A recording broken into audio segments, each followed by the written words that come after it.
That inner child, once wounded, ignored, or silenced, is still alive, quietly influencing your choices, your fears, and the way you love. But what happens when we ignore that child? What happens when we try to move forward without looking back? Keep watching, because in the next few minutes, you'll discover how that wounded child turns into shadow, and how giving it a voice may be the first step toward freeing your true essence. Why do certain words hurt you so deeply, even when they seem harmless? Why do you feel anger, fear, or sadness for no apparent reason? The truth is, it's not always the adult in you who's reacting. Many times, it's the wounded child who was never heard. Carl Jung called this the shadow, a collection of emotions, traumas, and memories we bury deep, but that remain alive, acting behind the curtains of our consciousness. Do you remember feeling rejected as a child? Ignored? Abandoned? Maybe you don't recall it clearly, but your body does. Your soul does. And every time you feel you need to stay silent to be loved, every time you self-sabotage or settle for less than you deserve, it's her, the wounded child, trying to protect you from pain once again. But hiding that pain doesn't make it disappear. On the contrary, it turns into disproportionate reactions, into repetitive patterns, into an emptiness nothing seems to fill. How many times have you tried to fix your feelings using only logic? How many times have you asked yourself, why does this always happen to me? The answer may not lie in what you're living today, but in what you lived long ago and never had the space to feel, express, or heal. In the next few minutes, you'll discover how to identify that shadow, and more importantly, how to give your inner child what she needed most. But first, stop and ask yourself, has the woman you've become been protecting her inner child, or just repeating the past? The answer may not lie in what you're living today, but in what you lived long ago, in what you were never given space to feel, express, or heal. In the next few minutes, you'll learn how to identify this shadow, and more importantly, how to give your inner child exactly what she needs. But first, pause and ask yourself, has the woman you've become been protecting her inner child, or just repeating the past? Have you ever felt small, even while trying to appear strong? Have you noticed how hard you try to please others, even when it hurts you? Maybe you think that's just your personality. But what if it's something deeper? What if these behaviors are symptoms? Symptoms of an old wound, untreated, just disguised. Toxic relationships you can't seem to leave. The constant fear of being judged. The struggle to say no without guilt. The perfectionism that drains you. The sadness that shows up out of nowhere. The feeling that you always have to explain yourself or make yourself smaller. These aren't just personality traits. They're messages. Silent cries from your inner child trying to say, "Hey, I'm still here." Have you ever wondered why you keep repeating the same patterns, even when you swear you've already learned the lesson? Why do certain pains keep coming back, as if something unresolved still lives inside you? In this video, we'll dive into one of Carl Jung's most profound teachings, the existence of a forgotten part of your soul, a part that may be silently ruling your emotions, your relationships, and even your self-worth, without you realizing it. Get ready to understand why your life feels stuck in certain areas, and why the answer isn't in your future, but in your past. By the end, you'll see your wounds with new eyes, and maybe, for the first time, begin to truly heal them. Part 1. Carl Jung's Revelation. Since the beginning of time, humanity has searched for answers about itself. Who are we? Why do we feel so deeply? And what keeps us from feeling whole? Carl Jung, one of the greatest explorers of the human soul, left us a powerful warning. Inside every adult lives a forgotten child. But why is it so hard to notice this? Because we were taught to ignore pain, to be strong, to keep moving forward. But moving forward with a shattered soul isn't strength, it's survival. And maybe now, you're tired of just surviving. But what if you could read these symptoms as clues, as invitations to come back to yourself? In the next few minutes, you'll learn to recognize these signs more clearly and understand why your healing begins right here, in the moment you stop blaming yourself and start truly listening. Now tell me, how many times have you ignored your discomfort just so you wouldn't seem weak? And what if true strength is the exact opposite? Having the courage to look within. And then, you realize you've been carrying old pain. That it's not just exhaustion, not just a phase, it's deeper, it's older. But where do you begin? How do you heal a wound you don't remember opening? How do you hold a child who learned to hide? The answer isn't out there. It's not in another distraction, another piece of advice, another escape. It's in something you may have been avoiding for years. Silence, looking inward, and gently asking, what part of me is feeling this right now? Is this pain really from today, or from long ago? Healing begins with listening, but not just any listening. A deep, patient, non-judgmental listening. A listening that welcomes. Even when everything in you screams for defense. That dream that keeps repeating, that situation that always returns, that feeling that follows you even when everything seems fine, none of it is coincidence. They are signs. Signs that your soul is trying to show you something your mind has forgotten. But your body never did. And no, healing isn't magical. It's a commitment. Daily, gentle, deep. But what if today you decided to take the first step? What if you stopped running from yourself and started walking toward yourself? In the next few minutes, you'll realize this journey doesn't require perfection. It requires presence. Because sometimes, all your inner child needs is to know that someone is finally listening. Do you feel like you always have to stay alert? Like you can never truly relax or fully trust? As if, somewhere deep inside, there's a constant tension, an invisible armor you wear every day, without even noticing. But what if I told you that this rigidity is not your true essence? What if it's just a shield, one created by a child who once had to protect herself? Carl Jung reminds us that within every human being, yes, all of us, there is a subtle, deep, and creative force, the feminine energy. It's what connects you to your intuition. It's what allows you to feel, nurture, create, and bloom. But when the inner child is wounded, that energy gets blocked. And then, what was meant to be flow becomes rigidity. What was meant to be trust becomes fear. What was meant to be surrender becomes self-protection. You begin to disconnect from yourself. You confuse strength with resistance. You believe you must control everything, or you'll fall apart. But what if your true strength lies in the opposite? In surrender, in feeling, in allowing yourself to simply be, without masks, without defenses. That is the true feminine essence. It's not weakness. It's pure power. Power that nurtures, that heals, that transforms. In the next few minutes, you'll realize that the more you embrace your pain, the more you release that energy. And the more it flows, the more you return home, to who you've always been, before the wound, before the defense, before the fear. So tell me, are you ready to let the armor fall? Because maybe what the world needs most right now is your sensitivity. At peace. Have you ever tried to be too good? Tried so hard to be accepted that you lost touch with who you really are?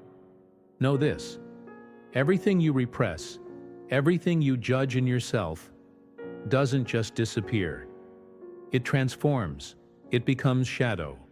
Carl Jung said, "What you do not bring to consciousness will appear in your life as fate." In other words, as long as you try to hide what you feel, those parts will keep operating, just unconsciously, sabotaging your relationships, fueling your fears, creating emotional dependencies you can't explain. But here's a revelation. The shadow is not your enemy. It is a part of you, lost, rejected, forgotten. It holds the pain, but it also holds a treasure. How many times have you felt guilty for being too sensitive, or for wanting to be strong all the time? How many times have you repressed your anger, your urge to scream, just to keep being the good daughter, wife, or woman? But what if that anger has something to teach you? What if that extreme independence is really just the unmet need of a child who had no one to rely on? Integrating the shadow means this: looking at those parts with compassion, not judgment, welcoming the pain, so you can reclaim the strength that was trapped with it.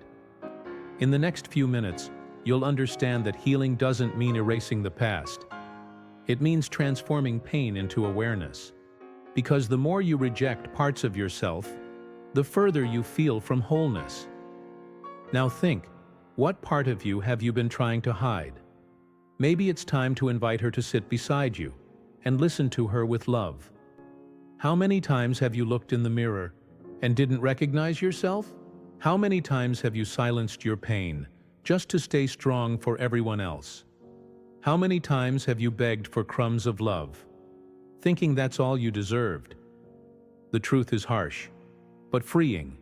You learn to treat yourself the way others treated you, and without realizing it, you started abandoning yourself, the same way you were once abandoned. But what if you could rewrite that story? What if the woman you are today could finally take care of the girl you once were? Healing isn't just about closing wounds. It's about building a new relationship with yourself. It's about saying, I no longer need to prove myself. I no longer need to hide. I choose myself. I hold myself. I belong to myself. But this takes courage. The courage to step out of autopilot, to stop seeking validation from the outside, and start giving yourself the love you've always waited to receive. Are you ready to treat yourself with more respect, more compassion, more patience? Because when you change the way you love yourself, everything around you begins to change.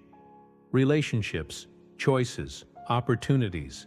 You stop settling for the minimum and begin to live your fullest. And the most beautiful part? You inspire other women to do the same.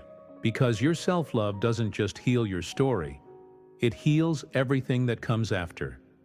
So tell me, if you were your own best friend today, what would you say to yourself, looking into your own eyes? Have you ever stopped to think that the pain you carry might not even be yours alone?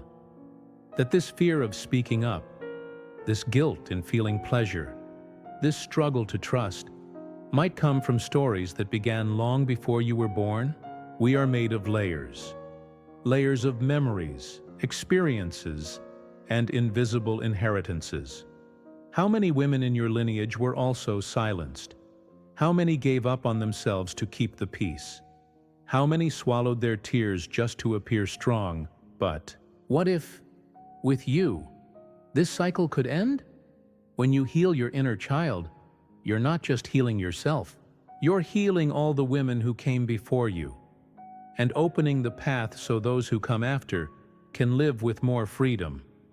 Every time you choose yourself, you teach your daughter, or the little girl who watches you, that she can choose herself too. Every time you set a healthy boundary, you honor every woman who couldn't say no. This healing is more than individual. It is systemic. It echoes through your energy, your family, your ancestry. You are a link, and you hold the power to transform the chain. In the next few minutes, you'll realize that your healing journey is not selfish. It is an act of collective love, a silent gesture that says, from me onward, it will be different. So now, think, with love, What if what you do today could change the story of an entire generation? In the next few minutes, you'll realize that your healing journey is not selfish. It's an act of collective love. A silent gesture that says, "From me onward, it will be different." Now think with care. What if what you do today could change the story of an entire generation? Can you feel it? Something inside you has already begun to shift. It's subtle at first. A lighter breath. A less cruel thought. A silence that used to hurt now holds you. Healing doesn't scream. It whispers. It happens in the body, in small choices, in gestures no one sees.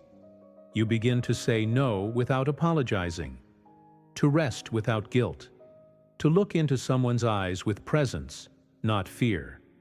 Your body relaxes, your mind clears, your heart begins to trust again. And that emptiness that once felt like a bottomless hole, it begins to fill with self-love, with truth, with you. Relationships change, not because others changed, but because you changed the way you relate to yourself. You stop begging for emotional crumbs. You begin to build connections based on respect, reciprocity, and real presence. And the most beautiful part? You don't even have to explain it to anyone. Your energy speaks for you. In the next few minutes, you'll understand that this visible transformation is only the reflection of something much deeper, something that has finally awakened inside you. So tell me, can you sense what is blooming within you? Because sometimes rebirth is silent, but when it comes, it changes everything. And what if everything you've lived through until now was just the beginning? What if every pain, every silence, every fall was part of a deeper calling? The call to become who you truly are? Carl Jung called this process individuation, the sacred path of returning to your true self. Not the you the world shaped, but the you that was born with you, before the trauma, the masks, and the adaptations. Individuation is not becoming someone new. It's remembering who you've always been, before you learn to hide in order to be accepted. But this path isn't linear. It spirals. Sometimes it confuses, scares, and asks for sacrifice. But every step toward your truth is a step toward freedom. Yes, you will face shadows. You will have to let go of versions of yourself that no longer serve you. But in return, you'll find peace. You'll find meaning. You'll find yourself, because when true healing happens, you don't return to who you were before the pain. You become who you were born to be after it. And now I ask you, are you ready to cross that portal? To leave behind the role of the survivor and step with courage into the skin of your true soul? The calling has already begun. The only question that remains is, will you answer it? So, now that you've heard all of this, tell me honestly, are you ready to come home? Not to someone else's home, but to your inner home, the one where your wounded child is held, where your shadow is understood, and where your essence is finally allowed to bloom. Because the truth is, everything you're searching for, love, belonging, peace, lightness, is already inside you. It always has been, but you have to choose. Choose to listen to yourself. Choose to heal. Choose to allow yourself to live your deepest truth. And if this touched you, don't keep it to yourself. Share this video with another woman who's also trying to remember who she is. Comment below, I choose to return to myself. Declare it to the universe, because your words have power. And if you feel like this journey has only just begun, you're right. In the next video, we'll go even deeper into how to heal the root of your fear of surrender, and how to open space for a new way to love, to live, and to be. Click on the next video, and keep walking this path back to your heart, because your rebirth has already begun.